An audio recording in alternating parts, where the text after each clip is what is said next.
ਜੀ ਉਹਦੇ ਵਿੱਚੋਂ ਮੈਂ ਸਮਝਣਾ ਸ਼ੁਰੂ ਕਰ ਲਿਆ। ਹਾਂਜੀ ਉਹਦੇ ਵਿੱਚੋਂ ਮੈਨੂੰ ਉਤਸ਼ਾਹ ਮਿਲਣਾ ਸ਼ੁਰੂ ਹੋ ਗਿਆ ਜੀ ਤੇ ਜਿਹਦੇ ਨਾਲ ਕਿ ਸਫ਼ਰ ਜਿਹੜਾ ਉਹ ਨਿਰੰਤਰ ਚੱਲਦਾ ਰਿਹਾ। ਜੀ ਤਾਲ ਦੇ ਉੱਤੇ ਉਹਨੂੰ ਤਾਲਬੱਧ ਕੀਤਾ ਗਿਆ। ਜਦੋਂ ਅਸੀਂ ਉਹਨੂੰ ਪਰਫਾਰਮ ਕਰਦੇ ਹਾਂ ਜੀ ਉਹਨੂੰ ਅਸੀਂ ਕਹਿੰਦੇ ਆ ਭਾਵ ਸੰਗੀਤ, ਹੂੰ ਕਿ ਉਹਦੇ ਵਿੱਚ ਸਾਡੇ ਆਪਣੇ ਮਨ ਦੇ ਮਨੋਭਾਵ ਸ਼ਬਦਾਵਲੀ ਦੇ ਅਨੁਸਾਰ ਢੁਕਵੇਂ ਅਸੀਂ ਉਹਨੂੰ ਪਰਫਾਰਮ ਕਰਦੇ ਹਾਂ ਸੰਗੀਤ ਦੇ ਵਿੱਚ।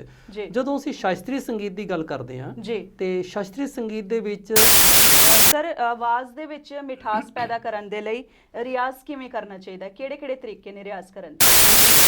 ਨਿਰਧਾਰਤ ਰਾਗ ਜਿਹੜਾ ਸਾਡੇ ਗੁਰੂ ਸਾਹਿਬਾਨ ਨੇ ਜੀ ਸਾਨੂੰ ਤਾਕੀਦ ਕੀਤਾ ਹੈ ਜੀ ਕਿ ਇਸ ਰਾਗ ਦੇ ਵਿੱਚ ਤੁਸੀਂ ਇਹ ਸ਼ਬਦ ਨੂੰ ਗਾਇਨ ਕਰਨਾ ਹੈ। ਹਾਂਜੀ ਬਕਾਇਦਾ ਉਹਦੇ ਵਿੱਚ ਨਾਲ ਤਾਲ ਦਾ ਵੀ ਹਵਾਲਾ ਦਿੱਤਾ ਗਿਆ ਹੈ ਹਾਂਜੀ ਕਿ ਤੁਸੀਂ ਇਹਨੂੰ ਪੜਤਾਲ ਰੂਪ ਦੇ ਵਿੱਚ ਗਾਇਨ ਕਰਨਾ ਹੈ ਜੀ ਕਿ ਤੁਸੀਂ ਇਹਨੂੰ ਕਿਸ ਰੂਪ ਦੇ ਵਿੱਚ ਗਾਇਨ ਕਰਨਾ ਹੈ। ਹਾਂਜੀ ਗੁਰੂ ਸਾਹਿਬਾਨ ਨੇ ਪੂਰਾ ਸੰਗੀਤ ਦਾ ਨਾਲ ਹਵਾਲਾ ਦਿੱਤਾ ਜੀ। ਹੈ ਉਹਦੇ ਸਿਰਲੇਖ ਦੇ ਵਿੱਚ। ਆਪਣੇ ਚੈਨਲ ਬਣਾਏ ਹੋਏ ਨੇ ਜੀ ਤੇ ਉਹ ਜਿੰਨਾ ਕੁ ਉਹਨਾਂ ਨੂੰ ਉਸ ਚੀਜ਼ ਦੀ ਅਜੇ ਥੋੜੀ ਬਹੁਤੀ ਸਮਝ ਆਈ ਹੈ ਜੀ ਉਹਨੂੰ ਚੈਨਲ ਬਣਾ ਕੇ ਤੇ ਉਹਦੇ ਹਾਂਜੀ। ਅੱਗੇ ਆਪਣੇ ਆਪ ਨੂੰ ਜੀ ਉਹ ਪੇਸ਼ ਕਰ ਰਹੇ ਨੇ ਕਿ ਆਹ ਚੀਜ਼ ਸਿੱਖੋ। ਜੀ ਉਹਦੇ ਉੱਤੇ ਬਹੁਤ ਵੱਡਾ ਵੱਡਾ ਹੈਡਿੰਗ ਲਗਾ ਕੇ ਜੀ ਉਹ ਜਿਹੜੇ ਆਮ ਦੇਖਣ ਵਾਲੇ ਨੇ ਹਾਂਜੀ। ਦਰਸ਼ਕ ਨੇ ਉਹਨਾਂ ਜੀ। ਨੂੰ ਪ੍ਰਭਾਵਿਤ ਕਰਦੇ ਨੇ। ਜੀ ਤੇ ਕਈ ਵਾਰੀ ਜਿਹੜਾ ਆਮ ਇਨਸਾਨ ਹੈ ਜਿਹਨੂੰ ਬਹੁਤ ਚਟਕ ਹੁੰਦੀ ਹੈ ਕਿਸੇ ਚੀਜ਼ ਨੂੰ ਸਿੱਖਣ ਦੀ,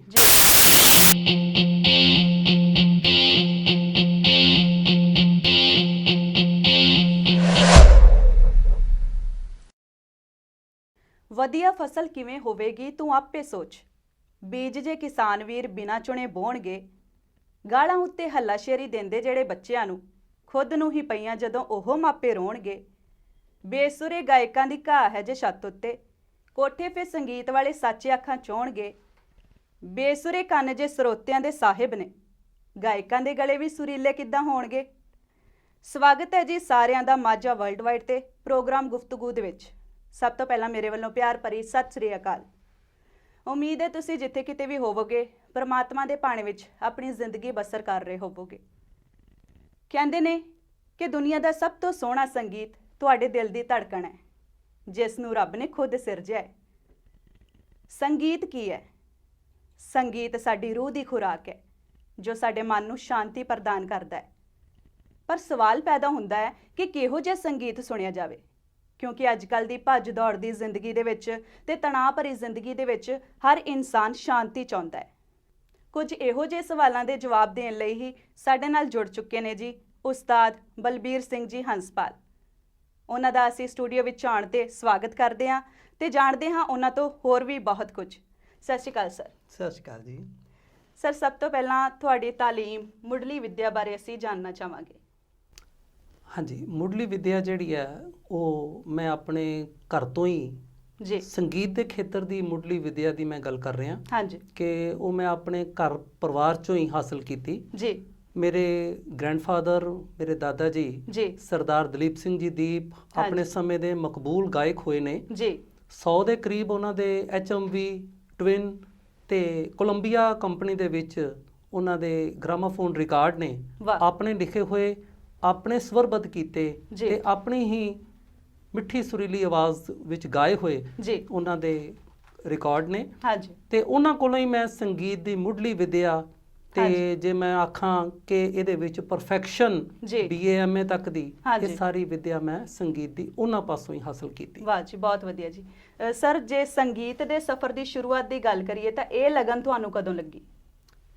ਲਗਨ ਜਿਹੜੀ ਹੈ ਸੰਗੀਤ ਦੀ ਇਹ ਘਰ ਤੋਂ ਹੀ ਮੈਨੂੰ ਲੱਗੀ, ਹਾਂਜੀ ਕਿਉਂਕਿ ਛੋਟੇ ਹੁੰਦਿਆਂ ਘਰ ਜੀ। ਦੇ ਵਿੱਚ ਸੰਗੀਤ ਦੀਆਂ ਲਹਿਰਾਂ ਹਾਂਜੀ। ਜਿਹੜੀਆਂ ਉਹ ਚੱਲ ਰਹੀਆਂ ਸੀ। ਜੀ ਜਿਵੇਂ ਆਮ ਕਰਕੇ ਅਸੀਂ ਕਹਿੰਦੇ ਨਾ ਕਿ ਵਗਦੀ ਗੰਗਾ ਦੇ ਵਿੱਚ ਜੀ ਅਸੀਂ ਡੁਬਕੀਆਂ ਲਗਾ ਲੈਂਦੇ ਆ, ਹਾਂਜੀ ਤੇ ਉਹ ਜਿਹੜੀ ਸੰਗੀਤ ਰੂਪੀ ਗੰਗਾ ਹੈ ਜੀ ਉਹ ਮੇਰੇ ਘਰ ਦੇ ਵਿੱਚ ਹੀ ਜਿਹੜੀ ਹੈ ਉਹ ਵਗ ਰਹੀ ਸੀ। ਵਾਹ ਜੀ ਤੇ ਜਿਹਦੇ ਵਿੱਚ ਕਿ ਮੈਂ ਅਣਭੋਲਿਆਂ ਬਚਪਨ ਦੇ ਵਿੱਚ ਹੀ ਜੀ ਉਹਦੇ ਵਿੱਚ ਡੁਬਕੀਆਂ ਲਗਾਉਂਦਾ ਰਿਹਾ। ਜੀ ਤੇ ਜਦੋਂ ਸਮਝ ਆਣੀ ਸ਼ੁਰੂ ਹੋਈ ਜੀ ਤੇ ਉਹਨੇ ਚਿਰ ਨੂੰ ਜਿਹੜਾ ਮੈਨੂੰ ਉਹਦੇ ਵਿੱਚ ਇੰਟਰਸਟ ਆਉਣਾ ਸ਼ੁਰੂ ਹੋ ਗਿਆ। ਜੀ ਉਹਦੇ ਵਿੱਚੋਂ ਮੈਂ ਸਮਝਣਾ ਸ਼ੁਰੂ ਕਰ ਲਿਆ, ਹਾਂਜੀ ਉਹਦੇ ਵਿੱਚੋਂ ਮੈਨੂੰ ਉਤਸ਼ਾਹ ਮਿਲਣਾ ਸ਼ੁਰੂ ਹੋ ਗਿਆ ਜੀ ਤੇ ਜਿਹਦੇ ਨਾਲ ਕਿ ਸਫ਼ਰ ਜਿਹੜਾ ਉਹ ਨਿਰੰਤਰ ਚੱਲਦਾ ਰਿਹਾ। ਜੀ ਜੀ ਬਿਲਕੁਲ ਸਰ, ਜਿਵੇਂ ਗੁਰਬਾਣੀ ਦੇ ਵਿੱਚ ਵੀ ਗੁਰੂ ਸਾਹਿਬ ਨੇ ਫਰਮਾਇਆ ਹੈ ਕਿ ਭਲੋ ਭਲੋ ਰੇ ਕੀਰਤਨੀਆਂ,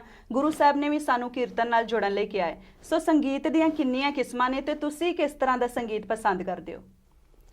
ਦੇਖੋ, ਜਦੋਂ ਅਸੀਂ ਸੰਗੀਤ ਦੇ ਪ੍ਰਕਾਰ, ਸੰਗੀਤ ਦੀਆਂ ਕਿਸਮਾਂ ਦੀ ਗੱਲ ਕਰਦੇ ਹਾਂ ਜੀ, ਤੇ ਸੰਗੀਤ ਨੂੰ ਅਸੀਂ ਦੋ ਰੂਪਾਂ ਦੇ ਵਿੱਚ ਦੇਖਦੇ ਹਾਂ। ਹਾਂਜੀ ਇੱਕ ਤੇ ਹੈ ਸਾਡਾ ਭਾਵ ਸੰਗੀਤ ਜੀ ਤੇ ਦੂਜਾ ਹੈ ਸਾਡਾ ਸ਼ਾਸਤਰੀ ਸੰਗੀਤ। ਜੀ ਹੁਣ ਭਾਵ ਸੰਗੀਤ ਦੇ ਵਿੱਚ ਜਦੋਂ ਅਸੀਂ ਗੱਲ ਕਰਦੇ ਹਾਂ ਤੇ ਉਹਦੇ ਵਿੱਚ ਆ ਜਾਂਦਾ ਲਾਈਟ 뮤직। ਜੀ ਮੀਨਸ ਅਜਿਹਾ ਸੰਗੀਤ ਹਾਂਜੀ ਜਿਹੜਾ ਰਾਗਾਂ ਤੋਂ ਨਹੀਂ ਹੈ, ਸਾਡੇ ਅੰਦਰਲੇ ਜਿਹੜੇ ਸਾਡੇ ਭਾਵ ਨੇ ਜੀ ਉਸ ਅਨੁਸਾਰ ਜਿਹੜਾ ਸੰਗੀਤ ਸਵਰਬੱਧ ਕੀਤਾ ਗਿਆ, ਨਿਯਮਬੱਧ ਕੀਤਾ ਗਿਆ, ਹਾਂਜੀ ਤਾਲ ਦੇ ਉੱਤੇ ਉਹਨੂੰ ਤਾਲਬੱਧ ਕੀਤਾ ਗਿਆ, ਜਦੋਂ ਅਸੀਂ ਜੀ। ਉਹਨੂੰ ਪਰਫਾਰਮ ਕਰਦੇ ਹਾਂ ਜੀ ਉਹਨੂੰ ਅਸੀਂ ਕਹਿੰਦੇ ਹਾਂ ਭਾਵ ਸੰਗੀਤ। ਹੂੰ ਕਿ ਉਹਦੇ ਵਿੱਚ ਸਾਡੇ ਆਪਣੇ ਮਨ ਦੇ ਮਨੋਭਾਵ ਸ਼ਬਦਾਵਲੀ ਦੇ ਅਨੁਸਾਰ ਢੁਕਵੇਂ ਅਸੀਂ ਉਹਨੂੰ ਪਰਫਾਰਮ ਕਰਦੇ ਹਾਂ ਸੰਗੀਤ ਠੀਕ ਦੇ ਹੈ। ਵਿੱਚ। ਜੀ ਜਦੋਂ ਅਸੀਂ ਸ਼ਾਸਤਰੀ ਸੰਗੀਤ ਦੀ ਗੱਲ ਕਰਦੇ ਹਾਂ ਜੀ ਤੇ ਸ਼ਾਸਤਰੀ ਸੰਗੀਤ ਦੇ ਵਿੱਚ ਜਿੰਨਾ ਸੰਗੀਤ ਹੈ ਉਹ ਸਾਰਾ ਨਿਯਮਬੱਧ ਹੈ, ਹਾਂਜੀ ਉਹ ਸਾਰਾ ਰਾਗਬੱਧ ਹੈ, ਜੀ ਉਹ ਇੱਕ ਸੰਗੀਤ ਦੇ ਸ਼ਸਤਰ ਤੇ ਆਧਾਰਿਤ ਹੈ ਜੀ ਤੇ ਅਸੀਂ ਉਹ ਤੋਂ ਨਿਯਮਾਂ ਤੋਂ ਹਟ ਕੇ ਜੀ। ਨਹੀਂ ਉਹਦੇ ਵਿੱਚ ਪਰਫਾਰਮ ਕਰ ਸਕਦੇ। ਜੀ। ਉਹਨੂੰ ਅਸੀਂ ਕਹਿੰਦੇ ਹਾਂ ਸ਼ਾਸਤਰੀ ਸੰਗੀਤ। ਠੀਕ ਹੈ ਜੀ। ਤੇ ਗੁਰਮਤਿ ਸੰਗੀਤ ਦੀ ਜਦੋਂ ਅਸੀਂ ਗੱਲ ਕਰਦੇ ਹਾਂ ਹਾਂਜੀ ਤੇ ਗੁਰਮਤਿ ਸੰਗੀਤ ਜਿਹੜਾ ਸਾਡੇ ਗੁਰੂ ਸਾਹਿਬਾਨ ਦੁਆਰਾ ਜਿਹੜੀ ਉਹਨਾਂ ਨੇ ਗੁਰਬਾਣੀ, ਹਾਂਜੀ। ਧੁਰਕੀ ਬਾਣੀ ਜੀ। ਜਿਹੜੀ ਉਹਨਾਂ ਨੇ ਰਚੀ ਹੈ, ਜੀ ਉਹ ਜਿਹੜੀ ਸਾਡੇ ਗੁਰੂ ਗ੍ਰੰਥ ਸਾਹਿਬ ਦੇ ਵਿੱਚ ਅੰਕਿਤ ਹੈ, ਹਾਂਜੀ ਉਹਨਾਂ ਨੂੰ ਉਸ ਗੁਰਬਾਣੀ ਨੂੰ ਜੀ। ਅਸੀਂ ਸ਼ਬਦ ਰੂਪ ਦੇ ਵਿੱਚ ਹਾਂਜੀ ਜਦੋਂ ਨਿਰਧਾਰਤ ਰਾਗ ਜਿਹੜਾ ਸਾਡੇ ਗੁਰੂ ਸਾਹਿਬਾਨ ਨੇ ਜੀ। ਸਾਨੂੰ ਤਾਕੀਦ ਕੀਤਾ ਜੀ। ਹੈ ਕਿ ਇਸ ਰਾਗ ਦੇ ਵਿੱਚ ਤੁਸੀਂ ਇਹ ਸ਼ਬਦ ਨੂੰ ਗਾਇਨ ਕਰਨਾ ਹੈ, ਹਾਂਜੀ ਬਕਾਇਦਾ ਉਹਦੇ ਵਿੱਚ ਨਾਲ ਤਾਲ ਦਾ ਵੀ ਹਵਾਲਾ ਦਿੱਤਾ ਗਿਆ ਹੈ ਹਾਂਜੀ ਕਿ ਤੁਸੀਂ ਇਹਨੂੰ ਪੜਤਾਲ ਰੂਪ ਦੇ ਵਿੱਚ ਗਾਇਨ ਕਰਨਾ ਹੈ ਜੀ ਕਿ ਤੁਸੀਂ ਇਹਨੂੰ ਕਿਸ ਰੂਪ ਦੇ ਵਿੱਚ ਗਾਇਨ ਕਰਨਾ ਹੈ। ਹਾਂਜੀ ਗੁਰੂ ਸਾਹਿਬਾਨ ਨੇ ਪੂਰਾ ਸੰਗੀਤ ਦਾ ਨਾਲ ਹਵਾਲਾ ਦਿੱਤਾ ਹੈ ਜੀ। ਉਹਦੇ ਸਿਰਲੇਖ ਦੇ ਵਿੱਚ। ਜੀ ਅਸੀਂ ਜਦੋਂ ਉਹਨੂੰ ਨਿਰਧਾਰਤ ਰਾਗ ਦੇ ਵਿੱਚ, ਨਿਰਧਾਰਤ ਤਾਲ ਦੇ ਵਿੱਚ, ਯਾਨੀ ਨਿਰਧਾਰਤ ਜਿਹੜੀ ਗਾਇਨ ਸ਼ੈਲੀ ਗੁਰੂ ਸਾਹਿਬਾਨ ਨੇ ਸਾਨੂੰ ਦੱਸੀ ਹੈ, ਹਾਂਜੀ ਅਸੀਂ ਉਹਦੇ ਵਿੱਚ ਗਾਇਨ ਕਰਦੇ ਹਾਂ ਜੀ ਤੇ ਫਿਰ ਉਹਦਾ ਆਨੰਦ ਜਿਹੜਾ ਹੈ ਜੀ। ਉਹ ਆਤਮਾ ਨੂੰ ਪਰਮਾਤਮਾ ਦੇ ਨਾਲ ਮਿਲਾਉਣ ਵਾਲਾ ਇੱਕ ਆਨੰਦ ਜਿਹੜਾ ਉਹ ਅਸੀਂ ਗ੍ਰਹਿਣ ਜੀ ਕਰਦੇ ਬਹੁਤ ਵਧੀਆ ਜੀ। ਸਰ, ਜਿਵੇਂ ਤੁਸੀਂ ਬਤੌਰ ਸੰਗੀਤ ਅਧਿਆਪਕ ਵੀ ਆਪਣੀਆਂ ਸੇਵਾਵਾਂ ਦੇ ਰਹੇ ਹੋ, ਤੇ ਕਲਾਸੀਕਲ ਸੰਗੀਤ ਦੇ ਵਿੱਚ ਤੇ ਗੁਰਮਤਿ ਸੰਗੀਤ ਦੇ ਵਿੱਚ ਕਿੰਨਾ ਕੁ ਫਰਕ ਹੈ? ਬਤੌਰ ਸੰਗੀਤ ਅਧਿਆਪਕ ਜੀ ਕਲਾਸੀਕਲ ਸੰਗੀਤ ਔਰ ਗੁਰਮਤਿ ਸੰਗੀਤ ਹਾਂਜੀ ਦੇ ਵਿੱਚ ਬਹੁਤ ਅੰਤਰ ਹੈ, ਜੀ ਕਿਉਂਕਿ ਜਿਹੜਾ ਸਾਡਾ ਸ਼ਾਸਤਰੀ ਸੰਗੀਤ ਹੈ ਜੀ ਉਹ ਸਾਰਾ ਰਾਗ ਤੇ ਆਧਾਰਿਤ ਹੈ। ਹਾਂਜੀ ਉਹਦੇ ਵਿੱਚ ਜੋ ਵੀ ਅਸੀਂ ਗਾਇਨ ਜੀ ਪਰਫਾਰਮ ਕਰਦੇ ਹਾਂ, ਪ੍ਰਸਤੁਤ ਕਰਦੇ ਹਾਂ, ਪੇਸ਼ ਕਰਦੇ ਹਾਂ, ਹੂੰ ਉਹਦੇ ਉੱਤੇ ਰਾਗ ਦਾ ਜਿਹੜਾ ਉਹ ਜ਼ਿਆਦਾ ਭਾਰੂਪਨ ਹੁੰਦਾ ਹੈ। ਜੀ ਰਾਗ ਦੀ ਕਲਾਕਾਰੀ, ਗਾਇਕ ਦੀ ਗਾਇਕੀ ਜੀ ਉਹ ਜ਼ਿਆਦਾ ਉਹਦੇ ਉੱਤੇ ਭਾਰੂ ਹੁੰਦੀ ਆ, ਜੀ। ਉਹਨੂੰ ਅਸੀਂ ਇੱਕ ਨੰਬਰ ਤੇ ਰੱਖਦੇ ਹਾਂ। ਹੂੰ ਜਦੋਂ ਅਸੀਂ ਗੁਰਮਤਿ ਸੰਗੀਤ ਦੀ ਗੱਲ ਕਰਦੇ ਹਾਂ, ਜੀ ਗੁਰਮਤਿ ਸੰਗੀਤ ਦੇ ਵਿੱਚ ਸ਼ਬਦ ਦੀ ਪ੍ਰਧਾਨਤਾ ਹੈ। ਹਾਂਜੀ ਸ਼ਬਦ ਜੀ ਜੋ ਇਲਾਹੀ ਬਾਣੀ ਹੈ, ਜੀ ਜੋ ਸਾਡੇ ਗੁਰੂ ਸਾਹਿਬਾਨ ਨੇ ਉਚਾਰਨ ਕੀਤੀ ਹੈ, ਸਾਨੂੰ ਤਾਕੀਦ ਕੀਤੀ ਹੈ ਵੀ ਇਸ ਗੁਰਬਾਣੀ ਨੂੰ ਤੁਸੀਂ ਪੜ੍ਹਨਾ ਹੈ ਜੀ ਤੇ ਆਪਣਾ ਜੀਵਨ ਜਿਹੜਾ ਉਹ ਸਫਲ ਕਰਨਾ ਹੈ। ਜੀ ਉਹਦੇ ਗੁਰਮਤਿ ਸੰਗੀਤ ਦੇ ਵਿੱਚ ਹੂੰ ਸ਼ਬਦ ਦੀ ਪ੍ਰਧਾਨਤਾ ਹੈ। ਹਾਂਜੀ ਰਾਗ ਜਿਹੜਾ ਹੈ, ਉਹਨੂੰ ਇੱਕ ਮਾਧਿਅਮ ਹੈ ਜੀ। ਉਹਨੂੰ ਗਾਇਨ ਦਾ, ਤੇ ਤਾਲ ਜਿਹੜੀ ਹੈ ਉਹਨੂੰ ਉਹਦੇ ਵਿੱਚ ਪਰੋ ਕੇ ਜੀ। ਜਦੋਂ ਅਸੀਂ ਸਾਰਾ ਗਾਇਨ ਕਰਦੇ ਹਾਂ ਹਾਂਜੀ ਤੇ ਫਿਰ ਉਹਦਾ ਇੱਕ ਵੱਖਰਾ ਹੀ ਆਨੰਦ ਹੈ। ਜੀ ਤੇ ਸੋ ਫਰਕ ਇਹਦੇ ਵਿੱਚ ਇਹ ਜੀ। ਹੈ ਕਿ ਸ਼ਾਸਤਰੀ ਸੰਗੀਤ ਦੇ ਵਿੱਚ ਰਾਗ ਪ੍ਰਧਾਨ ਹੈ ਹਾਂਜੀ ਤੇ ਜਿਹੜਾ ਗੁਰਮਤਿ ਸੰਗੀਤ ਹੈ ਜੀ। ਉਹਦੇ ਵਿੱਚ ਗੁਰਬਾਣੀ ਦਾ ਸ਼ਬਦ ਪ੍ਰਧਾਨ ਹੈ। ਜੀ ਸਰ, ਜੇ ਵਿਦੇਸ਼ਾਂ ਦੀ ਗੱਲ ਕਰੀਏ ਤਾਂ ਸਾਡੇ ਬਹੁਤ ਸਾਰੇ ਬੱਚੇ ਜਿਹੜੇ ਵਿਦੇਸ਼ਾਂ ਦੇ ਵਿੱਚ ਪ੍ਰਵਾਸ ਕਰ ਚੁੱਕੇ ਨੇ, ਉੱਥੋਂ ਦੇ ਬੱਚਿਆਂ ਨੂੰ ਜੇ ਸੰਗੀਤ ਸਿੱਖਣਾ ਹੋਵੇ ਤੇ ਇੱਕ ਪ੍ਰੋਪਰ ਟੀਚਰ ਦੀ ਲੋੜ ਹੁੰਦੀ ਹੈ, ਤੇ ਉੱਥੇ ਫਿਰ ਗੁਰਮਤਿ ਸੰਗੀਤ ਦੇ ਅਧਿਆਪਕ ਜਿਹੜੇ ਮਿਲਣੇ ਬਹੁਤ ਮੁਸ਼ਕਲ ਨੇ, ਤੇ ਫਿਰ ਉਹਨਾਂ ਵਾਸਤੇ ਤੁਸੀਂ ਕੀ ਕਹਿਣਾ ਚਾਹੋਗੇ? ਅੱਜ ਕੱਲ ਜਿਹੜੇ ਅਸੀਂ ਦੌਰ ਦੇ ਵਿੱਚ ਜੀ। ਜਿਹੜੀ ਜੀਵਨ ਸ਼ੈਲੀ ਦੇ ਵਿੱਚ ਹਾਂਜੀ ਅਸੀਂ ਲੰਘ ਰਹੇ ਹਾਂ, ਜੀ ਜਿਹੜੇ ਸਮੇਂ ਦੇ ਵਿੱਚੋਂ ਅਸੀਂ ਲੰਘ ਰਹੇ ਹਾਂ, ਜੀ ਉਹ ਸਮਾਂ ਟੈਕਨੋਲੋਜੀ ਬਹੁਤ ਐਡਵਾਂਸ ਹੈ। ਜੀ ਹੁਣ ਦੂਰ ਦਾ ਤੇ ਨੇੜੇ ਦਾ ਕੋਈ ਬਹੁਤਾ ਅੰਤਰ ਰਹਿ ਨਹੀਂ ਗਿਆ ਜੀ ਬਿਲਕੁਲ ਜੀ ਟੈਕਨੋਲੋਜੀ ਦੇ ਬੇਸ ਤੇ ਜਦੋਂ ਅਸੀਂ ਗੱਲ ਕਰਦੇ ਹਾਂ। ਹਾਂਜੀ ਤੇ ਦੂਰ ਬੈਠਿਆਂ ਵੀ ਜੀ ਅਸੀਂ ਉਹਨੂੰ ਨੇੜੇ ਹੋ ਕੇ ਹੂੰ। ਸਿੱਖ ਸਕਦੇ ਹਾਂ, ਜੀ ਬਸ਼ਰਤ ਹੈ ਕਿ ਜੀ। ਇੱਕ ਚੰਗਾ ਅਧਿਆਪਕ ਹਾਂਜੀ ਉਹਦੀ ਚੰਗੀ ਗਾਈਡੈਂਸ ਜੀ ਤੁਹਾਨੂੰ ਮਿਲੇ ਹੂੰ ਤੇ ਤੁਸੀਂ ਦੂਰ ਨੇੜੇ ਦਾ ਜਿਹੜਾ ਅੰਤਰ ਜੀ। ਹੈ ਉਹਨੂੰ ਖਤਮ ਕਰ ਸਕਦੇ ਹੋ। ਜੀ ਬਿਲਕੁਲ ਜੀ ਕਿਉਂਕਿ ਮੇਰੇ ਕੋਲ ਵੀ ਮੈਂ ਗੁਰੂ ਨਾਨਕ ਦੇਵ ਸੰਗੀਤ ਅਕੈਡਮੀ ਇਸ ਜੀ। ਵੇਲੇ ਆਪਣੀ ਅਕੈਡਮੀ ਰਨ ਕਰ ਰਿਹਾ ਜੀ ਤੇ ਪਿਛਲੇ ਕਾਫੀ ਸਮੇਂ ਤੋਂ ਲਗਭਗ 1993-94 ਤੋਂ ਹਾਂਜੀ ਅਸੀਂ ਇਸ ਅਕੈਡਮੀ ਨੂੰ ਮੈਂ ਜੀ। ਚਲਾ ਰਿਹਾ। ਜੀ ਇਹ ਅਕੈਡਮੀ ਪਹਿਲਾਂ ਮੇਰੇ ਦਾਦਾ ਜੀ ਸਰਦਾਰ ਹਾਂਜੀ। ਦਲੀਪ ਸਿੰਘ ਦੀਪ, ਜੀ। ਜਿਵੇਂ ਕਿ ਮੈਂ ਪਹਿਲਾਂ ਜ਼ਿਕਰ ਕੀਤਾ ਉਹਨਾਂ ਦਾ, ਜੀ ਇਹ ਅਕੈਡਮੀ ਜਿਹੜੀ ਹੈ ਉਹ ਲੁਧਿਆਣੇ ਤੋਂ ਪਹਿਲਾਂ ਜੀ। ਚੱਲ ਰਹੀ ਸੀਗੀ ਹਾਂਜੀ। ਦੀਪ ਮਿਊਜ਼ਿਕ ਕਾਲਜ ਦੇ ਨਾਮ ਹੇਠ। ਜੀ ਤੇ ਜਦੋਂ ਲੁਧਿਆਣੇ ਤੋਂ ਮੇਰੇ ਦਾਦਾ ਜੀ ਨੇ ਅੰਮ੍ਰਿਤਸਰ ਆਏ ਹਾਂਜੀ ਤੇ ਇੱਥੇ ਰਹਿ ਕੇ ਫਿਰ ਉਹਨਾਂ ਨੇ ਇਸ ਅਕੈਡਮੀ ਨੂੰ ਦੀਪ ਮਿਊਜ਼ਿਕ ਕਾਲਜ ਜੀ। ਦੇ ਨਾਂ ਹੇਠ ਹੀ ਜੀ ਪਹਿਲਾਂ ਰੱਖਿਆ, ਪਰ ਬਾਅਦ ਵਿੱਚ ਜਦੋਂ ਅਸੀਂ ਪ੍ਰਾਚੀਨ ਕਲਾ ਕੇਂਦਰ ਚੰਡੀਗੜ੍ਹ ਤੋਂ ਇਹਦੀ ਮਾਨਤਾ ਲਈ ਜੀ ਤੇ ਫਿਰ ਇਸ ਅਕੈਡਮੀ ਦਾ ਨਾਮ ਅਸੀਂ ਬਦਲ ਕੇ ਜੀ। ਗੁਰੂ ਨਾਨਕ ਦੇਵ ਸੰਗੀਤ ਅਕੈਡਮੀ ਜਿਹੜਾ ਉਹ ਰੱਖਿਆ। ਠੀਕ ਹੈ ਜੀ ਤੇ ਮੇਰੀ ਅਕੈਡਮੀ ਦੇ ਵਿੱਚ ਬਹੁਤ ਸਾਰੇ ਵਿਦਿਆਰਥੀ ਜਿਹੜੇ ਨੇ ਹਾਂਜੀ ਉਹ ਆਨਲਾਈਨ ਜਿਹੜੀ ਹੈ ਮਿਊਜ਼ਿਕ ਦੀ ਸਿੱਖਿਆ ਜਿਹੜੀ ਉਹ ਲੈ ਰਹੇ ਨੇ। ਜੀ ਉਹਦੇ ਵਿੱਚ ਹਾਰਮੋਨੀਅਮ, ਤਬਲਾ, ਜੀ ਗੁਰਬਾਣੀ ਸੰਗੀਤ ਜਿਹਨੂੰ ਅਸੀਂ ਗੁਰਮੁਖ ਸੰਗੀਤ ਕਹਿੰਦੇ ਆ, ਹਾਂਜੀ ਤੇ ਉਹਦੇ ਵਿੱਚ ਪੰਜਾਬੀ ਲੋਕ ਸੱਭਿਆਚਾਰ ਦੇ ਵਿੱਚ ਪੰਜਾਬੀ ਲੋਕ ਗੀਤ, ਜੀ ਠੀਕ ਹੈ ਜੀ, ਜੀ। ਗਜ਼ਲ, ਹੂੰ ਇਸੇ ਤਰ੍ਹਾਂ ਹੀ ਜੋ ਗਾਇਨ ਸ਼ੈਲੀਆਂ ਨੇ ਜੀ ਉਹਨਾਂ ਦੀ ਵੀ ਉਹ ਸਿੱਖਿਆ ਜਿਹੜੀ ਆ ਆਨਲਾਈਨ ਲੈ ਰਹੇ ਨੇ। ਜੀ। ਤੇ ਬਹੁਤ ਮੈਂ ਦੇਖ ਰਿਹਾ ਕਿ ਮੇਰੇ ਵਿਦਿਆਰਥੀ ਬਹੁਤ ਉਹਦੇ ਵਿੱਚ ਪਰਫੈਕਟ ਵੀ ਨੇ, ਜੀ ਕਾਫੀ ਉਹ ਸੈਟੀਸਫਾਈ ਨੇ। ਹੂੰ ਇਹਦੇ ਵਿੱਚ ਦੂਰ ਤੇ ਨੇੜੇ ਦਾ ਕੋਈ ਬਹੁਤਾ ਫਰਕ ਰਹਿ ਨਹੀਂ ਗਿਆ। ਜੀ ਸੋ ਇਸ ਵਾਸਤੇ ਮੈਂ ਸਮਝਦਾ ਕਿ ਆਨਲਾਈਨ ਸਿੱਖਿਆ ਜਿਹੜੀ ਹੈ ਜੀ ਉਹ ਇੱਕ ਦੂਰ ਬੈਠੇ ਵਿਅਕਤੀ ਵਾਸਤੇ ਹਾਂਜੀ ਬਹੁਤ ਅੱਛੀ ਹੈ। ਜੀ ਸਰ, ਜਿਵੇਂ ਤੁਸੀਂ ਦੱਸਿਆ ਕਿ ਆਨਲਾਈਨ ਕਲਾਸਿਸ ਜਿਹੜੀਆਂ ਆ ਤੁਸੀਂ ਲਗਾ ਰਹੇ ਹੋ, ਤੇ ਇੱਕ ਸਮਾਂ ਆਇਆ ਸੀ ਕਰੋਨਾ ਕਾਲ ਦਾ ਜਦੋਂ ਆਨਲਾਈਨ ਕਲਾਸਿਸ ਜਿਹੜੀਆਂ ਕੰਪਲਸਰੀ ਹੋ ਗਈਆਂ ਸੀ, ਤੇ ਫਿਰ ਜਿਹੜੇ ਬੱਚਿਆਂ ਨੂੰ ਕਿੰਨੀ ਕੁ ਚੁਣੌਤੀ ਲੱਗਦੀ ਆ ਆਨਲਾਈਨ ਸਿੱਖਣਾ, ਇੱਕ ਫਿਜ਼ੀਕਲ ਟੱਚ ਦੇ ਵਿੱਚ ਰਹਿ ਕੇ ਅਧਿਆਪਕ ਦੇ ਸਿੱਖਣਾ, ਇਹਨਾਂ ਦੋਨਾਂ 'ਚ ਕੀ ਫਰਕ ਹੈ? ਦੇਖੋ ਫਰਕ ਤੇ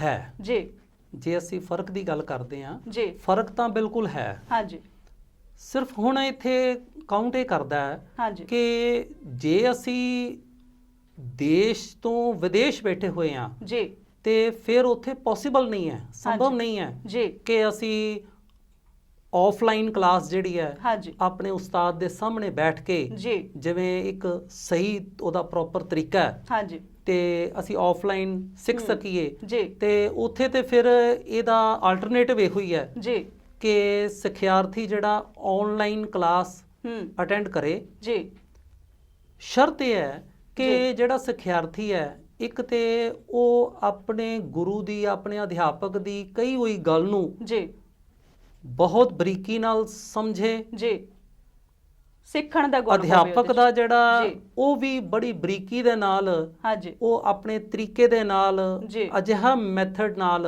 ਹਾਂਜੀ ਉਹ ਆਪਣੇ ਸਿੱਖਿਆਰਥੀ ਨੂੰ ਆਨਲਾਈਨ ਸਮਝਾਵੇ ਜੀ ਕਿ ਜਿਹਦੇ ਨਾਲ ਉਹਨੂੰ ਇਸ ਤਰ੍ਹਾਂ ਮਹਿਸੂਸ ਕਰਾਵੇ ਕਿ ਜਿਵੇਂ ਉਹ ਮੇਰੇ ਸਾਹਮਣੇ ਬੈਠ ਕੇ ਸਿੱਖ ਰਿਹਾ। ਜੀ ਜਦੋਂ ਬਹੁਤ ਅਸੀਂ ਸੰਗੀਤ ਦੀਆਂ ਬਰੀਕੀਆਂ ਦੇ ਨਾਲ ਹਾਂਜੀ। ਹੌਲੀ-ਹੌਲੀ ਜੀ। ਉਹਨੂੰ ਸਮਝਾਉਂਦੇ ਆ, ਜੀ। ਫਿਰ ਉਹ ਦੂਰ ਬੈਠਿਆਂ ਵੀ ਹਾਂਜੀ। ਆਨਲਾਈਨ ਕਲਾਸ ਦੇ ਜ਼ਰੀਏ ਜੀ ਉਹ ਬਿਲਕੁਲ ਉਸੇ ਤਰ੍ਹਾਂ ਹੀ ਆਪਣੀ ਪਰਫੈਕਸ਼ਨ ਕਰਦਾ ਹੈ, ਹੂੰ। ਜਿਸ ਤਰ੍ਹਾਂ ਉਹ ਲਾਈਵ ਦੇ ਵਿੱਚ ਜੀ। ਉਹ ਆਪਣੇ ਗੁਰੂ ਦੇ ਕੋਲ, ਆਪਣੇ ਅਧਿਆਪਕ ਦੇ ਕੋਲ ਜੀ ਆਣ ਕੇ ਆਪਣੇ ਉਸਤਾਦ ਦੇ ਕੋਲ ਸਿੱਖਦਾ ਹੈ। ਹਾਂਜੀ ਸਰ, ਬਾਬਾ ਨਾਨਕ ਜੀ ਦੀ ਗੱਲ ਕਰੀਏ ਤਾਂ ਉਹ ਆਪਣੇ ਨਾਲ ਰਬਾਬ ਰੱਖਦੇ ਸੀ। ਇਹ ਕੀਰਤਨ ਦੀ ਜਿਹੜੀ ਪਿਰਤ ਹੈਗੀ ਆ, ਇਹ ਬੜੇ ਲੰਮੇ ਸਮੇਂ ਤੋਂ ਚੱਲੀ ਆ ਰਹੀ ਹੈ, ਤੇ ਪਹਿਲਾਂ ਦੇ ਸੰਗੀਤ ਦੇ ਵਿੱਚ ਤੇ ਹੁਣ ਦੇ ਸੰਗੀਤ ਦੇ ਵਿੱਚ ਕੀ ਫਰਕ ਹੈ? ਪਹਿਲਾਂ ਦਾ ਸੰਗੀਤ ਤੇ ਹੁਣ ਦਾ ਸੰਗੀਤ, ਹਾਂਜੀ ਦੇਖੋ ਸਮਾਂ ਜਿਹੜਾ ਨਾ ਜੀ ਉਹ ਜਿਵੇਂ ਜਿਵੇਂ ਬਦਲਦਾ ਹੈ, ਜੀ ਇਹ ਕੁਦਰਤ ਦਾ ਵੈਸੇ ਇੱਕ ਨਿਯਮ ਵੀ ਹੈ ਜੀ ਕਿ ਅਸੀਂ ਇੱਕ ਦਿਨ ਦੀ ਗੱਲ ਕਰੀਏ ਜੀ। ਕਿ ਸਵੇਰੇ ਸੂਰਜ ਚੜ੍ਹਦਾ ਹੈ ਹਾਂਜੀ ਤੇ ਉਸ ਤੋਂ ਬਾਅਦ ਦੁਪਹਿਰ ਪੈਂਦੀ ਹੈ, ਸ਼ਾਮਾਂ ਢਲਦੀਆਂ ਨੇ ਜੀ ਤੇ ਫਿਰ ਹਨੇਰਾ ਹਾਂਜੀ, ਆਉਂਦਾ ਹੈ। ਜੀ। ਇਸ ਤਰ੍ਹਾਂ ਸਮੇਂ ਦੇ ਵਿੱਚ ਚੇਂਜਸ ਹੈ। ਚੇਂਜਸ ਇਸੇ ਤਰ੍ਹਾਂ ਹੀ ਸਾਡੇ ਸੁਭਾਅ ਦੇ ਵਿੱਚ, ਇਨਸਾਨੀ ਸੁਭਾਅ ਦੇ ਵਿੱਚ ਵੀ ਹੂੰ। ਚੇਂਜਸ ਨੇ। ਜੀ। ਅਸੀਂ ਹਰ ਸਮੇਂ ਕੁਝ ਨਾ ਕੁਝ ਚੇਂਜ ਚਾਹੁੰਦੇ ਹਾਂ। ਜੀ ਤੇ ਸੰਗੀਤ ਦੀ ਜਦੋਂ ਅਸੀਂ ਗੱਲ ਕਰਦੇ ਹਾਂ, ਸੰਗੀਤ ਜਿਹੜਾ ਇਹ ਹੌਲੀ-ਹੌਲੀ ਆਪਣੇ ਵਧਨ ਫੁੱਲਣ ਵੱਲ ਜਿਹੜਾ ਜੀ। ਉਹ ਵਿਕਸਿਤ ਹੋਣ ਵੱਲ ਤੁਰ ਜੀ ਰਿਹਾ। ਜੀ ਪਰ ਜੇ ਅਸੀਂ ਇਹਦਾ ਦੂਸਰਾ ਪਹਿਲੂ ਦੇਖਦੇ ਹਾਂ ਹਾਂਜੀ ਤੇ ਉਹਦੇ ਵਿੱਚ ਕੀ ਹੈ ਕਿ ਸ਼ੋਰ ਸ਼ਰਾਬਾ ਜਿਹੜਾ ਹੈ ਹਾਂਜੀ ਉਹ ਵੱਧ ਗਿਆ ਹੈ। ਜ਼ਿਆਦਾ ਦੇਖਣ ਨੂੰ ਮਿਲ ਰਿਹਾ ਹੈ ਜੀ ਤੇ ਜਿਹੜਾ ਉਹਦਾ ਆਨੰਦ ਹੈ, ਹਾਂਜੀ ਉਹਦਾ ਜਿਹੜਾ ਅਸਲ ਮਕਸਦ ਹੈ ਸੰਗੀਤ ਦਾ, ਜੀ ਇੱਕ ਤੇ ਉਹਦਾ ਮਕਸਦ ਹੈ ਸੰਗੀਤ ਦਾ, ਜਦੋਂ ਅਸੀਂ ਗੁਰਮਤਿ ਸੰਗੀਤ ਦੀ ਗੱਲ ਕਰਦੇ ਹਾਂ ਹਾਂਜੀ ਤੇ ਸੰਗੀਤ ਸਾਡੀ ਆਤਮਾ ਨੂੰ ਜੀ ਪਰਮਾਤਮਾ ਦੇ ਮਿਲਾਉਣ ਦੇ ਵਿੱਚ ਇੱਕ ਮਾਧਿਅਮ ਦੇ ਤੌਰ ਤੇ, ਜੀ ਇੱਕ ਬਿਲਕੁਲ। ਸਾਧਨ ਦੇ ਤੌਰ ਤੇ ਹਾਂਜੀ ਅਸੀਂ ਉਹਨੂੰ ਵਰਤਦੇ ਹਾਂ। ਜੀ ਉਹ ਸਾਡੀ ਆਤਮਾ ਨੂੰ ਪਰਮਾਤਮਾ ਦੇ ਨਾਲ ਮਿਲਾਉਂਦਾ ਹੈ। ਜੀ ਤੇ ਜਦੋਂ ਅਸੀਂ ਸੰਗੀਤ ਦਾ ਦੂਸਰਾ ਪੱਖ ਦੇਖਦੇ ਹਾਂ, ਉਹਦਾ ਸ਼ਾਸਤਰੀ ਪੱਖ ਦੇਖਦੇ ਹਾਂ, ਹਾਂਜੀ ਤੇ ਉਹ ਸਾਡੇ ਦਿਲ ਦਿਮਾਗ ਨੂੰ, ਸਾਡੇ ਸਰੀਰ ਨੂੰ ਰਿਲੈਕਸ ਕਰਦਾ, ਇੱਕ ਜੀ। ਆਨੰਦ ਦਿੰਦਾ, ਕੁਦਰਤੀ ਆਨੰਦ ਦਿੰਦਾ। ਜੀ ਬਿਲਕੁਲ ਠੀਕ ਹੈ ਜੀ। ਤੇ ਪਰ ਉਹਦਾ ਤੀਸਰਾ ਪੱਖ ਜਦੋਂ ਅਸੀਂ ਦੇਖਦੇ ਹਾਂ, ਜਿਹੜਾ ਕਿ ਆਮ ਕਰਕੇ ਸਾਨੂੰ ਆਪਣੇ ਆਸ-ਪਾਸ ਦੇਖਣ ਨੂੰ ਮਿਲਦਾ ਹੈ, ਜੀ ਕਿ ਉਥੇ ਉਸੇ ਸੰਗੀਤ ਦਾ ਅਜਿਹਾ ਰੂਪ ਜੀ ਜਿਹੜਾ ਕਿ ਬਿਲਕੁਲ ਇਹਦੇ ਉਲਟ ਨਜ਼ਰ ਆਉਂਦਾ ਹੈ, ਜੀ ਜਿਹਨੂੰ ਅਸੀਂ ਕਹਿੰਦੇ ਆ ਕਿ ਇਹ ਹਾਈਪਰ ਬਜਾਏ ਆਨੰਦ ਨੂੰ ਜੀ ਸਾਨੂੰ ਕ੍ਰੋਧਿਤ ਕਰਦਾ ਹੈ। ਜੀ ਠੀਕ ਹੈ ਜੀ। ਹਾਂਜੀ ਤੇ ਸਾਡੇ ਸੁਭਾਅ ਦੇ ਵਿੱਚ ਇੱਕ ਵੱਖਰੀਆਂ ਚੇਂਜਸ ਲੈ ਕੇ ਆ ਰਿਹਾ ਹੈ। ਜੀ ਤੇ ਇਹਦੇ ਕਰਕੇ ਸੰਗੀਤ ਦੇ ਵੱਖਰੇ ਵੱਖਰੇ ਰੂਪ ਜਿਹੜੇ ਆ ਉਹ ਸਾਨੂੰ ਦੇਖਣ ਨੂੰ ਆ ਰਹੇ ਆ। ਹਾਂਜੀ ਇਸ ਵਾਸਤੇ ਮੈਂ ਸਮਝਦਾ ਵੀ ਸੰਗੀਤ, ਪੁਰਾਣਾ ਸੰਗੀਤ ਤੇ ਹੁਣ ਦੇ ਸੰਗੀਤ ਦੇ ਵਿੱਚ ਫਰਕ ਇਹੋ ਹੀ ਹੈ ਜੀ ਕਿ ਤੁਸੀਂ ਪਿਛਲਾ ਸੰਗੀਤ ਸੁਣੋ, ਉਹਦੇ ਵਿੱਚ ਬਹੁਤ ਹੀ ਸ਼ਾਂਤ, ਜੀ ਸਟ੍ਰੈਸ ਘਟਾਉਂਦਾ ਸੀ। ਸਟ੍ਰੈਸ ਘਟਾਉਂਦਾ ਸੀਗਾ ਹਾਂਜੀ ਤੇ ਉਹਦੇ ਵਿੱਚ ਸਹਿਜ ਬੋਧ ਸੀ। ਜੀ ਤੇ ਹੁਣ ਦੇ ਸੰਗੀਤ ਦੇ ਵਿੱਚ ਤੁਸੀਂ ਦੇਖੋ, ਇਹਦੇ ਵਿੱਚ ਤੇਜ਼ੀ ਬਹੁਤ ਹੈ। ਜੀ ਬੇਸ਼ੱਕ ਸੰਗੀਤ ਦੇ ਵੱਖਰੇ ਵੱਖਰੇ ਰੂਪ ਨੇ, ਹਾਂਜੀ ਪਰ ਉਹਦਾ ਇੱਕ ਪੱਖ ਜਿਹੜਾ ਸੀ, ਜਦੋਂ ਅਸੀਂ ਉਹਦੇ ਵੱਲ ਝਾਤ ਮਾਰਦੇ ਹਾਂ ਤੇ ਇਸ ਤਰ੍ਹਾਂ ਲੱਗਦਾ ਵੀ ਇਹਦੇ ਵਿੱਚ ਤੇਜ਼ੀ ਬਹੁਤ ਹੈ। ਜੀ ਉਹਦਾ ਕੁਝ ਅਸਰ ਜਿਹੜਾ ਅਸੀਂ ਬਾਹਰਲੇ ਦੇਸ਼ਾਂ ਤੋਂ ਵੀ ਲਿਆ ਹੋਇਆ ਹੈ ਹਾਂਜੀ ਤੇ ਅਸੀਂ ਉਹਨੂੰ ਆਪਣੇ ਆਪ ਤੇ ਬਦੋ-ਬਦੀ ਠੋਸਣ ਦਾ ਯਤਨ ਕਰਦੇ ਹਾਂ। ਜੀ ਪਰ ਕਿਉਂਕਿ ਅਸੀਂ ਉਸ ਮਾਹੌਲ ਦੇ ਅਨੁਸਾਰ ਨਹੀਂ ਹੁੰਦੇ, ਜੀ ਤੇ ਪਰ ਅਸੀਂ ਆਪਣੇ ਮਖੌਟੇ ਦੇ ਤੌਰ ਤੇ ਉਸ ਮਾਹੌਲ ਨੂੰ ਵਿਖਾਉਣਾ ਚਾਹੁੰਦੇ ਹਾਂ, ਜੀ ਜਿਹਦੇ ਕਰਕੇ ਉਹ ਫਿਰ ਸਾਡੀ ਸਿਰ ਪੀੜ ਦਾ ਕਾਰਨ ਬਣ ਜਾਂਦਾ ਜੀ ਹੈ। ਬਿਲਕੁਲ ਜੀ। ਹਾਂ। ਸਰ ਸੰਗੀਤ ਸਿੱਖਣ ਦੇ ਲਈ ਕਿਹੜੇ-ਕਿਹੜੇ ਸਾਜ਼ਾਂ ਦੀ ਵਰਤੋਂ ਕੀਤੀ ਜਾਂਦੀ ਹੈ?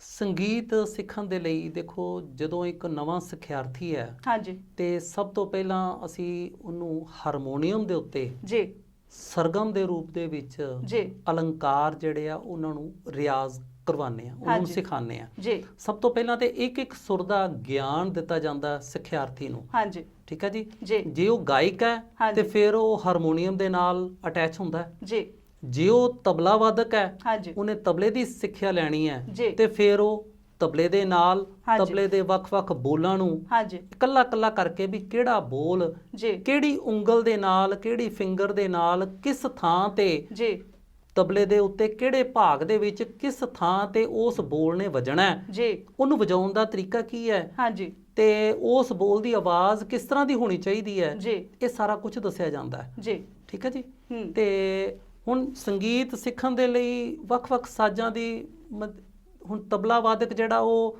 ਤਬਲੇ ਹਾਂਜੀ ਦੇ ਉੱਤੇ ਆਪਣਾ ਰਿਆਜ਼ ਕਰੇਗਾ। ਜੀ ਜਿਹੜਾ ਗਾਇਕ ਹੈ ਜੀ ਉਹ ਪਹਿਲਾਂ ਤੇ ਹਾਰਮੋਨੀਅਮ ਦੇ ਉੱਤੇ ਆਪਣਾ ਰਿਆਜ਼ ਕਰੇਗਾ। ਹਾਂਜੀ ਜਦੋਂ ਹਾਰਮੋਨੀਅਮ ਦੇ ਉੱਤੇ ਉਹਦੀ ਸੁਰ ਪੱਕ ਜਾਂਦੀ ਹੈ, ਜੀ ਉਹਦਾ ਸੁਰ ਜਿਹੜਾ ਉਹ ਸਾਧਿਆ ਜਾਂਦਾ ਹੈ ਜੀ ਤੇ ਉਹਦਾ ਰਿਆਜ਼ ਇੰਨਾ ਪੱਕਾ ਹੋ ਜਾਂਦਾ ਹੈ, ਜੀ। ਉਸ ਤੋਂ ਬਾਅਦ ਫਿਰ ਉਹਨੂੰ ਤਾਨਪੁਰੇ ਦੇ ਉੱਤੇ ਉਹਨੂੰ ਹਾਂਜੀ। ਰਿਆਜ਼ ਜਿਹੜਾ ਉਹ ਕਰਵਾਇਆ ਜਾਂਦਾ ਹੈ। ਠੀਕ ਹੈ ਜੀ ਤੇ ਇਸੇ ਤਰ੍ਹਾਂ ਹੀ ਵੱਖਰੇ ਵੱਖਰੇ ਹੋਰ ਬਹੁਤ ਸਾਰੇ ਭਾਰਤੀ ਇਨਸਟਰੂਮੈਂਟਸ ਨੇ ਜੀ ਜਿਹੜੇ ਕਿ ਉਹ ਇਹ ਹੈ ਕਿ ਹੁਣ ਹਰੇਕ ਇਨਸਾਨ ਸਾਰੇ ਇਨਸਟਰੂਮੈਂਟ ਜਿਹੜਾ ਜੀ ਉਹ ਨਹੀਂ ਪਲੇ ਕਰ ਸਕਦਾ ਹਾਂਜੀ ਇੱਕ ਟਾਈਮ ਦੇ ਵਿੱਚ। ਜੀ ਤੇ ਇਹ ਪਰਫੈਕਸ਼ਨ ਜਿਹੜੀ ਆ 1 2 ਜਾਂ 3 ਜਾਂ ਹਾਂਜੀ। 4 ਜੀ ਦੇ ਵਿੱਚ ਉਹ ਕਰ ਸਕਦਾ ਹੈ, ਹਾਂਜੀ। ਪਰ ਉਹਨੂੰ 1 ਬਾਈ 1 ਉਹਨਾਂ ਜੀ। ਨੂੰ ਲੈਣਾ ਪਏਗਾ। ਜੀ ਬਿਲਕੁਲ ਜੀ। ਹਾਂ।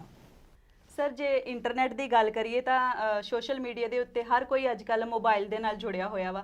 ਅਸੀਂ ਵੀ ਕੁਝ ਫਾਈਂਡ ਆਊਟ ਕਰਨਾ ਹੋਵੇ, ਜਿਵੇਂ ਕਿ ਅਸੀਂ ਕੁਝ ਕੁਕਿੰਗ ਦਾ ਕੁਝ ਬਣਾਉਣਾ ਹੋਵੇ, ਅਸੀਂ ਵੀ ਇੰਟਰਨੈਟ ਤੋਂ ਸਹਾਰਾ ਲੈਂਦੇ ਆ ਤੇ ਉਹਦੇ ਤੋਂ ਅਸੀਂ ਜਲਦੀ ਕੁਝ ਨਾ ਕੁਝ ਬਣਾਉਣਾ ਸਿੱਖ ਲੈਂਦੇ ਆ। ਕਿ ਸੰਗੀਤ ਦੇ ਵਿੱਚ ਵੀ ਇਸ ਤਰ੍ਹਾਂ ਕੁਝ ਪੋਸੀਬਲ ਹੈਗਾ ਕਿ ਸੰਗੀਤ ਵੀ ਇਸ ਤਰ੍ਹਾਂ ਸਿੱਖ ਸਕਦੇ ਆ, ਜਾਂ ਜਿਹੜਾ ਗੁਰੂ ਆ ਉਹਨੂੰ ਧਾਰਨ ਕਰਨ ਦੀ ਲੋੜ ਹੈ?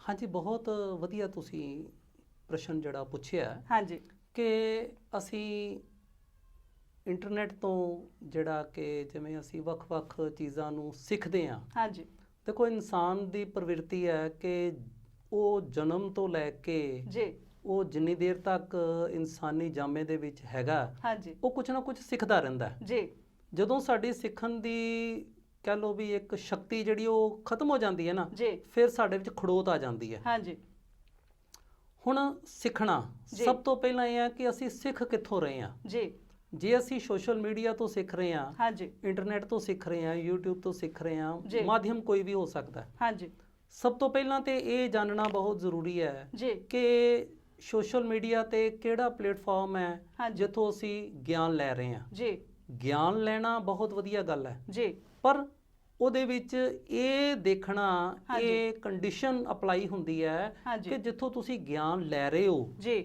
ਉਹਦੀ ਤੁਸੀਂ ਬੈਕਗ੍ਰਾਉਂਡ ਕਿੰਨੀ ਕੁ ਜਾਣਦੇ ਹੋ। ਜੀ ਉਹ ਆਪ ਇਨਸਾਨ ਜਿਹੜਾ ਤੁਹਾਨੂੰ ਕੁਝ ਦੱਸ ਰਿਹਾ ਹੈ, ਜੀ। ਕੁਝ ਸਮਝਾ ਰਿਹਾ ਹੈ, ਕਿਸ ਫੀਲਡ ਬਾਰੇ ਸਮਝਾ ਰਿਹਾ ਹੈ, ਜੀ। ਉਹ ਆਪ ਉਹਦੀ ਉਸ ਫੀਲਡ ਦੇ ਵਿੱਚ ਕਿੰਨੀ ਕੁ ਮੁਹਾਰਤ ਹੈ, ਹਾਂਜੀ ਉਹ ਕਿੰਨਾ ਕੁ ਉਸ ਫੀਲਡ ਦਾ ਜਾਣਕਾਰ ਹੈ, ਹਾਂਜੀ ਕਿੰਨਾ ਕੁ ਉਹਦੀ ਵਿੱਚ ਉਹਦੀ ਮਾਸਟਰੀ ਹੈ। ਜੀ ਪਹਿਲਾਂ ਤੇ ਇਸ ਗੱਲ ਨੂੰ ਜਾਣਨਾ ਬਹੁਤ ਜ਼ਰੂਰੀ ਹੈ, ਜੀ ਕਿਉਂਕਿ ਸੋਸ਼ਲ ਮੀਡੀਆ ਜਿੱਥੇ ਸਾਡੇ ਲਈ ਵਰਦਾਨ ਸਾਬਤ ਹੋ ਰਿਹਾ ਹੈ, ਹਾਂਜੀ ਉੱਥੇ ਇਹਦੇ ਜਿਹੜੇ ਡਰਾਬੈਕ ਜਿਹੜੇ ਨੇ ਜੀ ਉਹ ਬਹੁਤ ਜ਼ਿਆਦਾ ਨੇ, ਕਿਉਂਕਿ ਬਹੁਤ ਸਾਰੀਆਂ ਫੇਕ ਹਾਂਜੀ ਪਲੇਟਫਾਰਮ ਜਿਹੜੇ ਨੇ ਜੀ ਉਹ ਉਹਦੇ ਤੇ ਚੱਲਦੇ ਨੇ, ਜੀ ਜਿਹਦੇ ਨਾਲ ਕਿ ਅਸੀਂ ਬਹੁਤ ਸਾਰੀਆਂ ਫੀਲਡਸ ਦੇ ਵਿੱਚ ਇਸੇ ਦੇ ਬਿਹਾਫ ਤੇ, ਮੈਂ ਜਦੋਂ ਸੰਗੀਤ ਦੇ ਬਿਹਾਫ ਤੇ ਗੱਲ ਕਰਦਾ ਹਾਂਜੀ ਤੇ ਬਹੁਤ ਸਾਰੇ ਫੇਕ ਪਲੇਟਫਾਰਮ ਜਿਹੜੇ ਆ ਜੀ। ਉਹ ਸੋਸ਼ਲ ਮੀਡੀਆ ਤੇ ਵੀ ਚੱਲ ਰਹੇ ਨੇ। ਜੀ ਹੁਣ ਜਿਵੇਂ ਮੈਂ ਇੱਕ ਫਾਰ ਐਗਜ਼ਾਮਪਲ ਦੱਸ ਦਿਆਂ ਹਾਂਜੀ ਕਿ ਬਿਨਾਂ ਕਿਸੇ ਦਾ ਨਾਮ ਲਿਆ, ਹਾਂਜੀ ਬਹੁਤ ਸਾਰੇ ਇਨਸਾਨ ਅਜਿਹੇ ਸੋਸ਼ਲ ਮੀਡੀਆ ਤੇ ਆਪਣੇ ਆਪ ਨੂੰ ਐਕਟੀਵੇਟ ਕਰਕੇ ਬੈਠੇ ਹੋਏ ਨੇ, ਜੀ ਜਿਹੜੇ ਕਿ ਆਪ ਕਿਸੇ ਥਾਂ ਤੋਂ ਸਿੱਖ ਰਹੇ ਨੇ, ਹਾਂਜੀ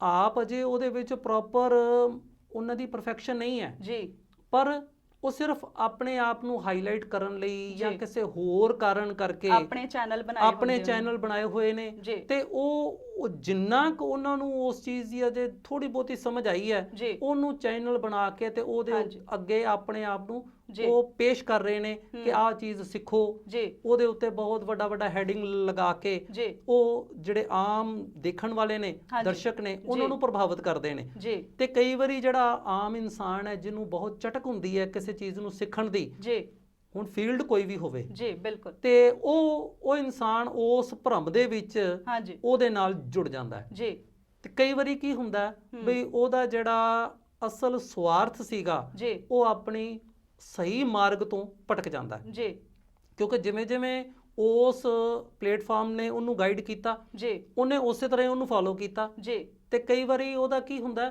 ਬਈ ਦੱਸਣ ਵਾਲਾ ਜਿਹੜਾ ਹੈ, ਉਹਨੂੰ ਉਨੀ ਸੋਝੀ ਨਹੀਂ ਹੈ, ਜੀ। ਉਹਨੂੰ ਉਹਨਾਂ ਗਿਆਨ ਨਹੀਂ ਹੈ, ਹਾਂਜੀ ਤੇ ਉਹ ਆਪਣੇ ਥੋੜੇ ਗਿਆਨ ਤੋਂ ਹੀ ਜੀ ਜਿਹੜਾ ਉਹ, ਜਿਵੇਂ ਸਿਆਣੇ ਕਹਿੰਦੇ ਆ ਨਾ ਕਿ ਥੋੜਾ ਗਿਆਨ ਵੀ ਜਿਹੜਾ ਨਾ ਕਿਸੇ ਚੀਜ਼ ਬਾਰੇ ਉਹ ਵੀ ਜੀ। ਕਿਸੇ ਵੇਲੇ ਬਹੁਤ ਖਤਰਨਾਕ ਜਿਹੜਾ ਉਹ ਸਾਬਤ ਹੁੰਦਾ ਹੈ। ਜੀ ਬਿਲਕੁਲ ਤੇ ਉਹ ਆਪਣੇ ਅਨੁਸਾਰ ਹੀ ਉਹਨੂੰ ਸਹੀ ਮਾਰਗਦਰਸ਼ਨ ਦੇਣ ਦੀ ਬਜਾਏ ਜੀ। ਉਹਨੂੰ ਗਲਤ ਪਾਸੇ ਵੱਲ ਮੋੜਨਾ ਸ਼ੁਰੂ ਹਾਂਜੀ। ਕਰ ਦਿੰਦਾ ਹੈ, ਜੀ। ਜਿਹਦੇ ਨਾਲ ਕਿ ਉਹ ਜਿਹੜਾ ਸਿੱਖਣ ਵਾਲਾ ਹੈ ਜੀ ਉਹ ਆਪਣੇ ਆਸ਼ੇ ਤੋਂ ਭਟਕ ਜਾਂਦਾ ਹੈ। ਜੀ ਤੇ ਫਿਰ ਉਹਦਾ ਜਿਹੜਾ ਅੰਦਰ ਜਿਹੜਾ ਮਨ ਬਣਿਆ ਹੁੰਦਾ ਮੈਂ ਕਿਸੇ ਚੀਜ਼ ਨੂੰ ਸਿੱਖਣਾ, ਹਾਂਜੀ ਉਹ ਬੁੱਝ ਜਾਂਦਾ ਹੈ। ਜੀ ਇਸ ਵਾਸਤੇ ਸਭ ਤੋਂ ਪਹਿਲਾਂ ਮੈਂ ਤੇ ਇਹੋ ਹੀ ਕਹਾਂਗਾ ਜੀ ਕਿ ਸੋਸ਼ਲ ਮੀਡੀਆ ਇੱਕ ਅੱਛਾ ਪਲੇਟਫਾਰਮ ਵੀ ਹੈ, ਤੇ ਸੋਸ਼ਲ ਮੀਡੀਆ ਜਿਹੜਾ ਉਹ ਥੋੜਾ ਜਿਹਾ ਬੜੀ ਸਾਵਧਾਨੀ ਨਾਲ ਹਾਂਜੀ ਵਰਤਣ ਵਾਲਾ ਜੀ। ਜਿਹੜਾ ਉਹ ਇੱਕ ਸਾਧਨ ਹੈ। ਜੀ ਤੁਸੀਂ ਪਹਿਲਾਂ ਇਹ ਦੇਖੋ ਕਿ ਜੀ। ਜਿਹਨੂੰ ਤੁਸੀਂ ਫਾਲੋ ਕਰ ਰਹੇ ਹੋ, ਹਾਂਜੀ। ਫੀਲਡ ਕੋਈ ਵੀ ਹੋਵੇ, ਜੇ ਸੰਗੀਤ ਦੀ ਫੀਲਡ ਹੈ, ਤੁਸੀਂ ਪਹਿਲਾਂ ਦੇਖੋ ਵੀ ਜਿਹਦਾ ਤੁਸੀਂ ਪਲੇਟਫਾਰਮ, ਜੀ। ਜਿਹੜਾ ਚੈਨਲ ਤੁਸੀਂ ਫਾਲੋ ਕਰ ਰਹੇ ਹੋ, ਜੀ ਉਹ ਆਪ ਉਸ ਦੇ ਵਿੱਚ ਕਿੰਨਾ ਕੁ ਮਾਸਟਰ ਹੈ, ਜੀ ਉਹਦੀਆਂ ਕੀ ਪ੍ਰਾਪਤੀਆਂ ਨੇ, ਜੀ ਉਹ ਇਸ ਫੀਲਡ ਦੇ ਵਿੱਚ ਕਿੰਨੇ ਚਿਰ ਦਾ ਵਿਚਰ ਰਿਹਾ, ਉਹਦੀ ਜੋ ਬੈਕਗ੍ਰਾਉਂਡ ਹੈ ਜੀ। ਉਹ ਸਾਰੀ ਤੁਸੀਂ ਥੋੜੀ ਜੀ ਉਹਨੂੰ ਜ਼ਰੂਰ ਚੈੱਕ ਕਰੋ, ਜੀ ਤਾਂ ਜੋ ਸਹੀ ਤਰੀਕੇ ਦੇ ਨਾਲ ਤੁਸੀਂ ਸਹੀ ਜੀ ਜਿਹੜੀ ਗਾਈਡੈਂਸ ਹੈ ਉਹ ਲੈ ਸਕੋ। ਹਾਂਜੀ ਤੇ ਜਦੋਂ ਅਸੀਂ ਗੱਲ ਕਰਦੇ ਹਾਂ ਉਸਤਾਦ, ਕਿਸੇ ਜੀ। ਨੂੰ ਉਸਤਾਦ ਧਾਰ ਕੇ ਜੀ। ਸਿੱਖਣਾ, ਜੀ ਉਹਦੇ ਨਾਲ ਦੀ ਤੇ ਰੀਸ ਹੀ ਕੋਈ ਨਹੀਂ, ਜੀ ਕਿਉਂਕਿ ਤੁਸੀਂ ਲਾਈਵ ਅਗਲੇ ਨੂੰ ਜਾਣਦੇ ਹੋ, ਠੀਕ ਹੈ, ਜੀ। ਆਮੋ ਸਾਹਮਣੇ ਬੈਠ ਕੇ ਤੁਸੀਂ ਸਿੱਖ ਰਹੇ ਹੋ, ਹਾਂਜੀ ਤੇ ਫਿਰ ਤੇ ਉਹਦੇ ਵਿੱਚ ਮੇਰਾ ਨਹੀਂ ਖਿਆਲ ਕੋਈ ਦੋ ਰਾਏ ਹੋ ਜਾਂਦੀਆਂ ਨੇ, ਹਾਂਜੀ। ਕਿਉਂਕਿ ਅਸੀਂ ਇੱਕ ਦੂਜੇ ਇਨਸਾਨ ਨੂੰ ਉਹਦੇ ਸਮਝ ਹੀ ਲੈਂਦੇ ਆ ਇੰਨਾ ਕੁ, ਜਿਸ ਸਮਾਜ ਦੇ ਵਿੱਚ ਅਸੀਂ ਰਹਿੰਦੇ ਆ, ਜੀ ਥੋੜਾ ਬਹੁਤਾ ਸਾਨੂੰ ਆਸੇ-ਪਾਸਿਓਂ ਪਤਾ ਲੱਗ ਹੀ ਜਾਂਦਾ ਹੈ ਜੀ। ਕਿ ਇਨਸਾਨ ਕੀ ਕਰ ਰਿਹਾ ਹੈ, ਇਹਦੀ ਫੀਲਡ ਕੀ ਹੈ, ਇਹ ਜੀ। ਕਿੰਨਾ ਕੁ ਗਿਆਨ ਹੈ, ਜੀ ਆਪਣੀ ਫੀਲਡ ਦੇ ਵਿੱਚ ਕਿੰਨੀ ਮੁਹਾਰਤ ਰੱਖਦਾ ਹੈ, ਹਾਂਜੀ ਉਹ ਤੋਂ ਸਾਨੂੰ ਪਤਾ ਲੱਗ ਜਾਂਦਾ ਹੈ। ਜੀ। ਪਰ ਕਿਉਂਕਿ ਸੋਸ਼ਲ ਮੀਡੀਆ ਦੇ ਵਿੱਚ ਅਸੀਂ ਉਹਦੀ ਬੈਕਗ੍ਰਾਉਂਡ ਨਹੀਂ ਜਾਣਦੇ, ਜੀ ਸਿਰਫ ਜੋ ਦੇਖ ਰਹੇ ਹਾਂ ਉਹ ਤੋਂ ਪ੍ਰਭਾਵਿਤ ਹੋ ਰਹੇ ਹਾਂ। ਜੀ ਸੋ ਇਸ ਵਾਸਤੇ ਦੋਨੋਂ ਹੀ ਬਹੁਤ ਵਧੀਆ ਨੇ, ਜੀ ਪਰ ਸਿਰਫ ਸਾਨੂੰ ਥੋੜੀ ਜਿਹੀ ਸਾਵਧਾਨੀ ਦੇ ਨਾਲ ਸੁਚੇਤ ਹੋ ਕੇ ਜੀ ਉਥੋਂ ਗਿਆਨ ਹਾਸਲ ਕਰ ਲੈਣਾ ਚਾਹੀਦਾ ਜੀ ਬਹੁਤ ਵਧੀਆ ਜੀ। ਸਰ ਆਵਾਜ਼ ਦੇ ਵਿੱਚ ਮਿਠਾਸ ਪੈਦਾ ਕਰਨ ਦੇ ਲਈ ਰਿਆਜ਼ ਕਿਵੇਂ ਕਰਨਾ ਚਾਹੀਦਾ, ਕਿਹੜੇ-ਕਿਹੜੇ ਤਰੀਕੇ ਨੇ ਰਿਆਜ਼ ਕਰਨ ਦੇ? ਆਵਾਜ਼ ਦੇ ਵਿੱਚ ਮਿਠਾਸ ਪੈਦਾ ਕਰਨ ਲਈ ਹਾਂਜੀ ਦੇਖੋ, ਸਿਖਿਆਰਥੀਆਂ ਨੂੰ, ਜਿਹੜੇ ਸ਼ੁਰੂਆਤੀ ਸਿਖਿਆਰਥੀ ਨੇ, ਜੀ ਜਿਵੇਂ ਕਿ ਸਭ ਤੋਂ ਪਹਿਲਾਂ ਅਸੀਂ ਅਲੰਕਾਰ ਸਿੱਖਦੇ ਹਾਂ। ਹਾਂਜੀ ਅਲੰਕਾਰਾਂ ਦੇ ਵਿੱਚ ਅਸੀਂ ਸੁਰ ਦਾ ਅਭਿਆਸ ਕਰਦੇ ਹਾਂ। ਜੀ ਸੁਰ ਨੂੰ ਸਾਧਣਾ, ਸਵੇਰੇ ਅੰਮ੍ਰਿਤ ਵੇਲੇ ਉੱਠ ਕੇ ਜੀ ਤੁਸੀਂ ਸੁਰ ਦਾ ਰਿਆਜ਼ ਕਰੋ, ਹਾਂਜੀ ਸੁਰਾਂ ਨੂੰ ਸਾਧੋ। ਜੀ ਇਹ ਸੰਗੀਤ ਜਿਹੜਾ ਇੱਕ ਤਪੱਸਿਆ ਹੈ, ਇੱਕ ਸਾਧਨਾ ਹੈ। ਜੀ ਇਹ ਨਹੀਂ ਹੈ ਕਿ 2-4 ਗਾਣੇ ਗਾ ਲਏ ਜੀ ਜਾਂ ਸਿੰਪਲ ਗੁਰਬਾਣੀ ਦੇ 2-4 ਸ਼ਬਦ ਸਿੰਪਲ ਜਿਹੜੇ ਨੇ, ਹਾਂਜੀ ਕਿਉਂਕਿ ਰਾਗ ਤੇ ਸਾਨੂੰ ਸਿੱਖਿਆ ਹੀ ਆਉਂਦੇ ਨੇ, ਜੀ ਤੇ 2-4 ਅਸੀਂ ਸ਼ਬਦ ਜਿਹੜੇ ਆ ਹਾਂਜੀ ਉਹ ਇਧਰੋਂ ਉਧਰੋਂ ਸੁਣ ਕੇ ਗਾ ਲਏ ਜੀ ਤੇ ਅਸੀਂ ਆਖਾਂਗੇ ਵੀ ਅਸੀਂ ਬਹੁਤ ਤਗੜੇ ਰਾਗੀ ਬਣ ਗਏ ਜੀ ਜਾਂ ਬਹੁਤ ਵਧੀਆ ਕੀਰਤਨੀਏ ਬਣ ਗਏ। ਹਾਂਜੀ ਨਹੀਂ, ਉਹਦੇ ਵਾਸਤੇ ਸੰਗੀਤ ਨੂੰ ਸਾਧਨਾ ਪੈਂਦਾ ਜੀ। ਹੈ, ਸੰਗੀਤ ਦੀ ਤਪੱਸਿਆ ਕਰਨੀ ਪੈਂਦੀ। ਉਹ ਤਪੱਸਿਆ ਦਾ ਰੂਪ ਕੀ ਹੈ? ਜੀ ਤਪੱਸਿਆ ਦਾ ਰੂਪ ਬਿਲਕੁਲ ਉਸੇ ਤਰ੍ਹਾਂ ਆ ਜੀ ਜਿਵੇਂ ਅਸੀਂ ਆਪਣੇ ਪਰਮਾਤਮਾ ਨੂੰ ਪਾਉਣ ਲਈ ਹਾਂਜੀ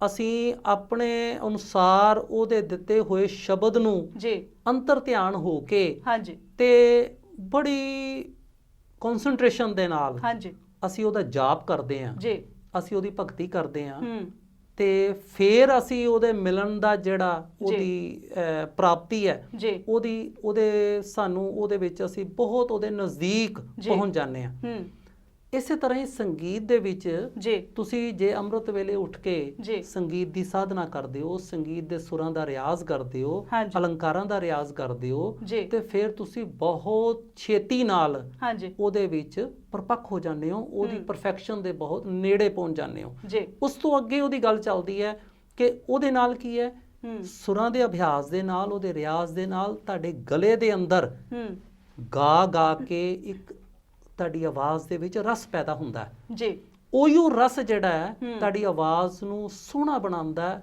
ਹਾਂਜੀ ਸੁਰੀਲਾ ਬਣਾਉਂਦਾ ਹੈ। ਜੀ ਫਿਰ ਜਦੋਂ ਤੁਸੀਂ ਕਿਸੇ ਵੀ ਸ਼ਬਦਾਵਲੀ ਦੇ ਵਿੱਚ ਜੀ ਜਦੋਂ ਤੁਸੀਂ ਕਿਸੇ ਆਡੀਅנס ਦੇ ਅੱਗੇ ਆਪਣੀ ਕੋਈ ਪਰਫਾਰਮੈਂਸ ਰੱਖਦੇ ਹੋ ਹਾਂਜੀ ਤੇ ਫਿਰ ਉਹ ਸੰਗੀਤ ਜਿਹੜਾ ਉਹ ਇੱਕ ਜਾਦੂ ਦੀ ਤਰ੍ਹਾਂ ਹਾਂਜੀ ਇਨਸਾਨ ਨੂੰ ਕੀਲਦਾ ਹੈ। ਜੀ ਉਹ ਫਿਰ ਇਨਸਾਨ ਜਿਹੜਾ ਉਹ ਜਿੰਨੀ ਦੇਰ ਤੱਕ ਪਰਫਾਰਮਰ ਆਪਣੀ ਪਰਫਾਰਮੈਂਸ ਦੇ ਰਿਹਾ ਜੀ ਉਹ ਉੱਥੇ ਬੱਝਾ ਬੈਠਾ ਰਹਿੰਦਾ ਹੈ ਕਿ ਮੈਂ ਥੋੜਾ ਜਿਹਾ ਹੋਰ ਇਹਨੂੰ ਸੁਣਾ। ਹਾਂਜੀ ਉਹ ਕਿਉਂ ਬੱਝਾ ਬੈਠਾ ਰਹਿੰਦਾ ਹੈ? ਜੀ ਕਿਉਂਕਿ ਉਹਦੀ ਆਵਾਜ਼ ਜਿਹੜੀ ਹੈ ਜੀ ਉਹਦੇ ਕੰਨਾਂ ਨੂੰ ਬਹੁਤ ਆਨੰਦ ਦੇ ਰਹੀ ਹੈ, ਜੀ ਉਹਨੂੰ ਬਹੁਤ ਚੰਗਾ ਲੱਗ ਰਿਹਾ ਹੈ, ਜੀ ਤਾਂ ਕਰਕੇ ਉਹ ਉੱਥੇ ਬੱਝਾ ਬੈਠਾ ਹੈ। ਨਹੀਂ ਤੇ ਇਨਸਾਨ ਕੋਲ ਅੱਜ ਦੇ ਸਮੇਂ ਦੇ ਵਿੱਚ ਹਾਂਜੀ ਇਨਸਾਨ ਕੋਲ ਇੰਨਾ ਟਾਈਮ ਨਹੀਂ ਹੈ ਨਹੀਂ ਸਮਾਂ ਕਿ ਉਹ ਕਿਸੇ ਨੂੰ ਸੁਣ ਸਕੇ। ਹਾਂਜੀ ਇਸ ਵਾਸਤੇ ਸੰਗੀਤ ਇਹ ਮਾਧਿਅਮ ਹੈ ਜੀ ਤੇ ਸੰਗੀਤ ਦੇ ਮਾਧਿਅਮ ਰਾਹੀਂ ਜਦੋਂ ਤੁਸੀਂ ਆਪਣੀ ਆਵਾਜ਼ ਦੇ ਵਿੱਚ ਅੱਖਰਾਂ ਨੂੰ ਪਰੋ ਕੇ ਉਹਦੀ ਪਰਫਾਰਮੈਂਸ ਦਿੰਦੇ ਹੋ ਤੇ ਫਿਰ ਉਹ ਸੋਨੇ ਤੇ ਸੁਹਾਗੇ ਵਾਲੀ ਗੱਲ ਬਣ ਜਾਂਦੀ ਹੈ। ਜੀ ਠੀਕ ਹੈ ਜੀ। ਉਹ ਗੱਲ ਤਾਂ ਹੀ ਬਣੇਗੀ ਜੇ ਤੁਹਾਡਾ ਰਿਆਜ਼ ਹੋਏਗਾ ਤੇ ਜੀ ਤੁਹਾਡੇ ਗਲੇ ਦੇ ਵਿੱਚ ਰਿਆਜ਼ ਦੇ ਨਾਲ ਰਸ ਪੈਦਾ ਹੋਣਾ ਹੈ ਤੇ ਰਸ ਦੇ ਨਾਲ ਹੀ ਤੁਸੀਂ ਅੱਗੇ ਆਪਣੀ ਪਰਫਾਰਮੈਂਸ ਨੂੰ ਪਰਫੈਕਟ ਬਣਾਉਣਾ ਹੈ। ਜੀ ਸਰ, ਕਈ ਲੋਕ ਕਹਿ ਦਿੰਦੇ ਨਾ ਕਿ ਆਵਾਜ਼ ਨੂੰ, ਗਲੇ ਨੂੰ ਸੈੱਟ ਰੱਖਣ ਲਈ ਖਾਣ ਪੀਣ ਦਾ ਵੀ ਧਿਆਨ ਰੱਖਿਆ ਜਾਂਦਾ, ਕਿ ਇਦਾਂ ਦੀ ਵੀ ਕੋਈ ਗੱਲ ਹੈਗੀ? ਦੇਖੋ ਜੀ, ਖਾਣ ਪੀਣ ਦੀ ਜਦੋਂ ਅਸੀਂ ਗੱਲ ਕਰਦੇ ਹਾਂ ਜੀ ਤੇ ਇਹ ਬਹੁਤ ਥਾਈਂ ਢੁਕਦੀ ਹੈ ਜੀ। ਵੈਸੇ ਤੇ ਮੇਰਾ ਆਪਣਾ ਵਿਚਾਰ ਹੈ ਜੀ ਕਿ ਸਾਦਾ ਖਾਣਾ, ਸਾਦਾ ਪਾਉਣਾ ਜੀ ਇਹ ਜ਼ਿੰਦਗੀ ਦਾ ਇੱਕ ਉਦੇਸ਼ ਹੋਣਾ ਚਾਹੀਦਾ ਹੈ ਜੀ। ਜੇ ਅਸੀਂ ਸਾਦਾ ਖਾਂਦੇ ਆ ਤੇ ਸਰੀਰਕ ਤੰਦਰੁਸਤੀ ਜਿਹੜੀ ਆ ਉਹ ਬਣੀ ਰਹਿੰਦੀ ਹੈ। ਜੇ ਸਰੀਰ ਤੰਦਰੁਸਤ ਹੈ ਤੇ ਤੁਸੀਂ ਹਰੇਕ ਕੰਮ ਨੂੰ ਬਹੁਤ ਵਧੀਆ ਤਰੀਕੇ ਦੇ ਨਾਲ ਪਰਫਾਰਮ ਕਰਦੇ ਹੋ। ਉਹਦੇ ਵਿੱਚ ਗਾਇਕੀ ਵੀ ਆ ਜਾਂਦੀ ਹੈ। ਜੇ ਤੁਸੀਂ ਤਬਲਾ ਵਾਦਕ ਹੋ, ਤਬਲਾ ਪਰਫਾਰਮਰ ਹੋ ਤੇ ਉਹ ਵੀ ਬਹੁਤ ਵਧੀਆ ਆ ਜਾਂਦਾ ਹੈ। ਜੇ ਤੁਸੀਂ ਸੰਗੀਤਕ ਸਾਜ਼ ਜਿਵੇਂ ਸਰੰਗੀ ਹੈ, ਦਿਲਰੁਬਾ ਹੈ, ਹਾਂਜੀ, ਇਸੇ ਤਰ੍ਹਾਂ ਦੇ ਤਾਰ ਵਾਲੇ ਸਾਜ਼ ਨੇ, ਉਹਨਾਂ ਨੂੰ ਤੁਸੀਂ ਜੇ ਉਹਨਾਂ ਦੇ ਵਾਦਕ ਹੋ ਤੇ ਤੁਸੀਂ ਉਹ ਵੀ ਬਹੁਤ ਵਧੀਆ ਤਰੀਕੇ ਨਾਲ ਪੇਸ਼ ਕਰਦੇ ਹੋ। ਗੱਲ ਕੀ ਹੈ? ਗੱਲ ਇਹ ਹੈ ਕਿ ਜੋ ਕੁਝ ਅਸੀਂ ਖਾਂਦੇ ਆ ਉਹ ਖਾਣ ਤੇ ਸਾਡਾ ਸਰੀਰ ਤੰਦਰੁਸਤੀ ਉਸ ਖਾਣ ਪੀਣ ਤੇ ਡਿਪੈਂਡ ਕਰਦੀ ਹੈ। ਜੇ ਤੁਸੀਂ ਖਾਣ ਦੇ ਵਿੱਚ ਹੀ ਇਹੋ ਜਿਹਾ ਖਾਈ ਜਾਂਦੇ ਹੋ ਕਿ ਜਿਹੜਾ ਤੁਹਾਡੇ ਸਰੀਰ ਵਾਸਤੇ ਚੰਗਾ ਨਹੀਂ ਹੈ ਪਰ ਸਿਰਫ ਤੁਹਾਡੀ ਜ਼ੁਬਾਨ ਦਾ ਇੱਕ ਚਟਖਾਰਾ ਹੈ ਤੇ ਫਿਰ ਉਹ ਕੀ ਹੈ ਵੀ ਜੇ ਤਾਂ ਤੁਸੀਂ ਬਹੁਤ ਥੋੜੀ ਜਿਹੀ ਮਾਤਰਾ ਦੇ ਵਿੱਚ ਲੈ ਲਿਆ ਤੇ ਫਿਰ ਤੇ ਉਹ ਠੀਕ ਹੈ ਤੇ ਜੇ ਤੁਸੀਂ ਉਹ ਚਟਖਾਰੇ ਨੂੰ ਬਹੁਤ ਜ਼ਿਆਦਾ ਵਧਾ ਲਿਆ ਤੇ ਫਿਰ ਉਹ ਤੁਹਾਡੇ ਸਰੀਰ ਨੂੰ ਨੁਕਸਾਨ ਦੇਗਾ। ਜਦੋਂ ਸਰੀਰ ਨਾ ਤੰਦਰੁਸਤ ਹੋਇਆ ਫਿਰ ਤੁਸੀਂ ਕੋਈ ਵੀ ਕੰਮ ਜਿਹੜਾ ਉਹ ਵਧੀਆ ਤਰੀਕੇ ਨਾਲ ਪਰਫਾਰਮ ਨਹੀਂ ਕਰ ਸਕਦੇ। ਜੀ ਬਿਲਕੁਲ ਜੀ। ਇਹਦੇ ਵਾਸਤੇ ਸਾਦਾ ਖਾਣਾ ਤੇ ਸਾਦਾ ਪਾਉਣਾ ਇਹ ਸਾਡੀ ਜ਼ਿੰਦਗੀ ਦਾ ਇੱਕ ਉਦੇਸ਼ ਹੋਣਾ ਚਾਹੀਦਾ ਜੀ, ਜਿਹਦੇ ਨਾਲ ਕਿ ਵੈਸੇ ਤੇ ਸਿਆਣੇ ਇਹੋ ਹੀ ਕਹਿੰਦੇ ਨੇ ਕਿ ਲੰਬੀ ਉਮਰ ਦਾ ਰਾਜ਼ ਵੀ ਜਿਹੜਾ ਉਹ ਸਾਦਾ ਖਾਣਾ ਤੇ ਸਾਦਾ ਪਾਉਣਾ ਜਿਹੜਾ ਉਹ ਹੁੰਦਾ ਜੀ। ਬਹੁਤ ਵਧੀਆ ਜੀ। ਸਰ ਜਾਂਦੇ ਜਾਂਦੇ ਸਾਡੇ ਸੰਗੀਤ ਨਾਲ ਜੁੜੇ ਹੋਏ ਜਿਹੜੇ ਲੋਕ ਆ ਉਹਨਾਂ ਨੂੰ ਕੋਈ ਨਾ ਕੋਈ ਸੁਨੇਹਾ ਜ਼ਰੂਰ ਦੇ ਕੇ ਜਾਓ ਆਪਣਾ। ਸੰਗੀਤ ਨਾਲ ਜੁੜੇ ਹੋਏ ਜਿਹੜੇ ਇਨਸਾਨ ਨੇ ਮੈਂ ਉਹਨਾਂ ਨੂੰ ਇਹੋ ਹੀ ਸੁਨੇਹਾ ਦਵਾਂਗਾ ਕਿ ਦੇਖੋ ਤੁਸੀਂ ਸੰਗੀਤ ਨਾਲ ਜੁੜੇ ਹੋਏ ਹੋ। ਸੰਗੀਤ ਇੱਕ ਬਹੁਤ ਹੀ ਕੋਮਲ ਕਲਾ ਹੈ ਹਾਂਜੀ, ਤੇ ਕੋਮਲ ਕਲਾ ਹੋਣ ਦੇ ਕਰਕੇ ਤੁਸੀਂ ਇਹਨੂੰ ਆਪਣੇ ਮਨੋਂ ਹੋ ਕੇ ਇਹਦਾ ਰਿਆਜ਼ ਕਰੋ ਹਾਂਜੀ। ਇਹਨੂੰ ਇਹ ਸੰਗੀਤ ਜਿਵੇਂ ਮੈਂ ਪਹਿਲਾਂ ਦੱਸਿਆ ਸੰਗੀਤ ਇੱਕ ਤਪੱਸਿਆ ਹੈ, ਇੱਕ ਸਾਧਨਾ ਹੈ ਜੀ। ਇਹਨੂੰ ਤੁਸੀਂ ਮਨੋਂ ਹੋ ਕੇ ਇਹਦਾ ਰਿਆਜ਼ ਕਰੋ, ਇਹਦੀ ਸਾਧਨਾ ਕਰੋ ਤੇ ਫਿਰ ਇਹਦੇ ਵਿੱਚ ਤੁਸੀਂ ਪਰਫੈਕਸ਼ਨ ਕਰਕੇ ਇਹਦੇ ਜਿਹੜੇ ਉੱਚ ਮੁਕਾਮ ਤੱਕ ਤੁਸੀਂ ਪਹੁੰਚ ਸਕਦੇ ਹੋ ਤੇ ਇਹ ਸਾਰਾ ਕੁਝ ਪ੍ਰੈਕਟਿਸ ਨਾਲ ਹੀ ਜਿਹੜਾ ਉਹ ਸੰਭਵ ਹੋ ਸਕਦਾ ਹੈ ਜੀ। ਸੋ ਇਹ ਸਨ ਜੀ ਸੰਗੀਤ ਵਿੱਚ ਮਾਹਰ ਉਸਤਾਦ ਸਰਦਾਰ ਬਲਬੀਰ ਸਿੰਘ ਜੀ ਹੰਸਪਾਲ, ਜਿਨ੍ਹਾਂ ਨੇ ਬਹੁਤ ਹੀ ਵਧੀਆ ਜਾਣਕਾਰੀ ਸੰਗੀਤ ਬਾਰੇ ਸਾਡੇ ਨਾਲ ਸਾਂਝੀ ਕੀਤੀ ਹੈ। ਕਿਉਂਕਿ ਸਮੇਂ ਦੀ ਘਾਟ ਕਾਰਨ ਸ਼ਾਇਦ ਸੰਗੀਤ ਦੇ ਵਿੱਚ ਬਹੁਤ ਸਾਰੀਆਂ ਕੁਤਾਹੀਆਂ ਵਰਤੀਆਂ ਜਾ ਰਹੀਆਂ ਨੇ, ਜੋ ਕਿ ਸਰਦਾਰ ਬਲਬੀਰ ਸਿੰਘ ਹੰਸਪਾਲ ਜੀ ਨੇ ਬਹੁਤ ਹੀ ਵਧੀਆ ਤਰੀਕੇ ਦੇ ਨਾਲ ਸਾਨੂੰ ਦੱਸਿਆ ਹੈ। ਸੋ ਮੈਂ ਪਰਮਾਤਮਾ ਪਾਸ ਅਰਦਾਸ ਕਰਦੀ ਹਾਂ ਕਿ ਪਰਮਾਤਮਾ ਇਹਨਾਂ ਨੂੰ ਤਰੱਕੀਆਂ ਤੇ ਚੜ੍ਹਦੀਆਂ ਕਲਾ ਬਖਸ਼ਣ ਤੇ ਤੰਦਰੁਸਤੀਆਂ ਬਖਸ਼ਣ ਤੇ ਇਸੇ ਤਰ੍ਹਾਂ ਸੰਗੀਤ ਦੇ ਖੇਤਰ ਦੇ ਵਿੱਚ ਅੱਗੇ ਵਧਦੇ ਰਹਿਣ। ਸੋ ਸਰ ਤੁਸੀਂ ਸਾਡੇ ਸਟੂਡੀਓ ਵਿੱਚ ਆਪਣਾ ਕੀਮਤੀ ਸਮਾਂ ਕੱਢ ਕੇ ਆਏ, ਤੁਹਾਡਾ ਬਹੁਤ ਬਹੁਤ ਧੰਨਵਾਦ। ਸਤਿ ਸ਼੍ਰੀ ਅਕਾਲ ਸਰ। ਸਤਿ ਸ਼੍ਰੀ ਅਕਾਲ ਜੀ।